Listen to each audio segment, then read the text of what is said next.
In this next video, what we're going to focus on is using the extraction toolbox, which basically allows us to cut down the amount of data that we're working with at any given point in time.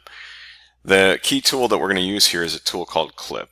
And I always refer to Clip as a cookie cutter. And basically what it is that what we're going to do is we're going to use that circle that we created, the buffer, the 20-mile buffer around our park, and we're going to go ahead and cut out the data that's inside of this. And so what I've done here is I'm showing you the Indiana forest cover data set. Is the only thing that I have on. My 20-mile buffer is also on at this point in time. Clip allows us to just go ahead and go in here, and it's going to ask for an input feature. An input feature is the data that we want to cut down, and so we're going to cut down our forest layer.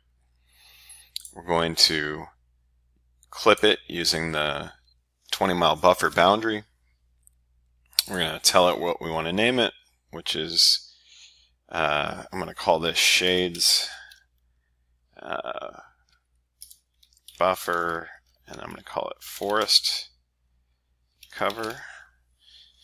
Shades Buffer Forest Cover. All right, makes sense. And then all I need to do is hit OK. And you're going to see here in a second that it will go through and cut out the data that I'm looking for.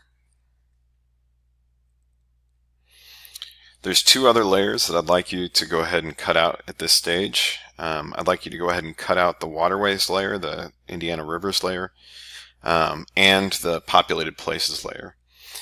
And so real quick, I'm just going to go ahead and turn off the background, and you see the result of my clip is that I just have all of the forest cover within 20 miles of my park, and if I actually, so you can see my park, right?